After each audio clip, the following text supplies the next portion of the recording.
জি 24 ঘন্টা মহাপুজোর সেরা বারোয়ারি বিশেষ সম্মান 2024 থিমের চমকে কারা করলো বাজিমাত, কারা এবার সবচেয়ে বড় ক্রাউড পুলার বেছে নিয়েছেন আমাদের বিচারকেরা।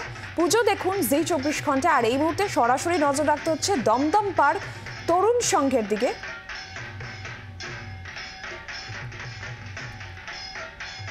দমদম পার্ক তরুণ সংঘের দিকে আমাদের নজর রাখতে হচ্ছে। সেরা পুজো বিশেষ সম্মান, মহাপুজো সেরা বারোয়ারি বিশেষ সম্মান 2024 থিমের চমকে কারা বাজিমাত করলো, কারা সবচেয়ে বড় ক্রাউড পুলার, সমস্তটাই বেছে নিয়েছেন আমাদের বিচারকেরা। পুজো আপনারা দেখুন এবার জি 24 ঘন্টায়। দমদম পার্ক তরুণ সংঘের দিকে আমরা নজর রাখি। সরাসরি আমাদের প্রতিনিধি আত্রেয় বিশ্বাস রয়েছেন আমাদের সঙ্গে দমদম পার্ক তরুণ সংঘ থেকে। আত্রেয়,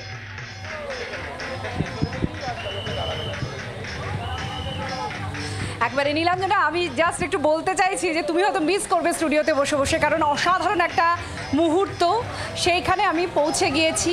আর একটা কি বলবো, রবীন্দ্রনাথ ঠাকুরের মুক্তধারা নাটক সম্পর্কে আমরা সকলেই জানি। সেই মুক্তধারা নাটকের যে বিষয়বস্তু, যে প্রেক্ষাপট, সেটাকেই এখানে তুলে ধরা হয়েছে, যেটা আজও খুব প্রাসঙ্গিক। মুক্তধারা নাটকে একটা বাঁধ, সেই বাঁধ নির্মাণকে কেন্দ্র করে সাধারণ যে মানুষ ছিলেন তাদের রাজবিদ্রোহ সামনে আসে, আর সেটা নিয়েই নাটকের প্রেক্ষাপট।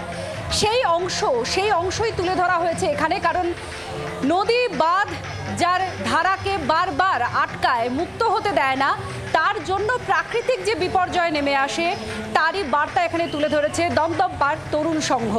এই অসাধারণ মানে লাইট থেকে শুরু করে জলের ধারা, তার সঙ্গে তারা নৃত্যনাট্য লাইভ পরিবেশন করছেন, সমস্ত কিছু মিলিয়ে দারুণ, মুগ্ধ হওয়ার মতো, মোহিত হওয়ার মতো এই সৃষ্টি, এই ভাবনা। তাদের আমরা বিশেষ সম্মানে সম্মানিত করেছি। পুরস্কার আমি তুলে দেবো সর্বাগ্রে তাদের হাতে। এই স্মারক আমাদের তরফ থেকে, জি 24 ঘন্টার তরফ থেকে আপনাদের জন্য অসাধারণ হয়েছে। আর তার সঙ্গে এই চেকটা আপনাদের হাতে তুলে দিচ্ছি। দমদম পার্ক তরুণ সংঘের এই পুজো না আসলে কিন্তু সত্যি মিস হবে। আর কেন যে আমরা বিশেষ সম্মান দিচ্ছি সেটা তখন বুঝতে পারবেন। খানিকটা হয়তো আমাদের ক্যামেরার মাধ্যমে আপনারা দেখতে পাচ্ছেন। অসাধারণ, অনবদ্য হয়েছে। এটা অত্যন্ত প্রাসঙ্গিক একটি বিষয়। 100 বছর আগে রবীন্দ্রনাথ এই নাটকটা লিখেছিলেন, আজও সমান তালে প্রাসঙ্গিক। তো কি মনে হচ্ছে মানুষের এই সাড়া দেখে আমাদের এই সম্মান? আপনাদের অনেক আমরা আপনাদের কাছে কৃতজ্ঞ যে আপনারা এরকমভাবে আমাদেরকে ফেলিসিটেট করছেন, প্রাইজ দিচ্ছেন। সেগুলো ভবিষ্যতে আমাদের কাজে আরও ভালো করার জন্য উৎসাহ দেবে। আর দর্শকের কথা কি বলবো, মহালয়ার দিন থেকেই দর্শক দাঁড়িয়েছিল বাইরে, আমরা ঢুকতে দিতে পারিনি, কারণ গতকাল আমাদের প্যান্ডেল উদ্বোধন হয়েছে, তখন থেকে এই অবস্থা। মানে প্রচুর সাড়া পাচ্ছি দর্শকদের, প্রত্যেকে ভালো বলছেন। সবাই হয়তো এই ভিড়ের মধ্যে খুব ভালোভাবে প্যান্ডেল দেখতে পাচ্ছেন না, কিন্তু আমরা চেষ্টা করছি সবাইকে যাতে ভালো করে এই প্যান্ডেলটা দেখানো যায়। কি আছে, আমি তো মোটামুটি মুক্তধারা নাটকের প্রেক্ষাপটটা বললাম, কিন্তু কি ভাবে আপনারা তৈরি করেছেন? আমরা তৈরি করেছি দেখুন, পুরোটাই অনির্বাণ দাস আমাদের শিল্পী, তার ভাবনা। আমরা পুজো কমিটি হিসেবে যা তার পাশে থাকার জন্য যা করার করেছি। আপনি যেটা অলরেডি বললেন, 102 বছর আগে ঠাকুর মুক্তধারা নাটকটি লিখেছিলেন। সেখানে একটি নদীকে বাদ দিয়ে আটকানো কেন্দ্র করে তার নাটকের মেন গল্প। ঘটনা হচ্ছে আমরা তিস্তার ওপর এখন 28টা বাঁধ, সেটা কতটা সায়েন্টিফিক সেটা নিয়ে যথেষ্ট সন্দেহ আছে। এই বাঁধগুলো নদীর ধারাকে বদ্ধ করছে, আটকাচ্ছে, সেই জন্য কোনো জায়গায় খরা, কোনো জায়গায় বন্যা। এর পাশাপাশি আমরা পাহাড় পর্বতকে বাড়িঘর দিয়ে ঢেকে দিচ্ছি, প্রকৃতিও তার রিভেঞ্জ নিচ্ছে।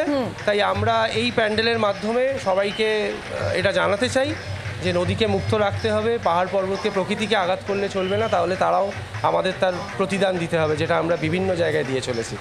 আশা করব আপনাদের এই থিমের মাধ্যমে, ভাবনার মাধ্যমে প্রত্যেক মানুষ এর মর্ম উপলব্ধি করতে পারবেন। অসাধারণ নীলাঞ্জনা, যদি এই মুহূর্তে এখানে আসা যায় তাহলে আরো বেশি করে উপলব্ধি করা যাবে যে কি তারা বলতে চেয়েছেন। কারণ লাইভ নৃত্যনাট্য হচ্ছে, তারা এখানে গান নাচের মাধ্যমে পরিবেশন করছেন।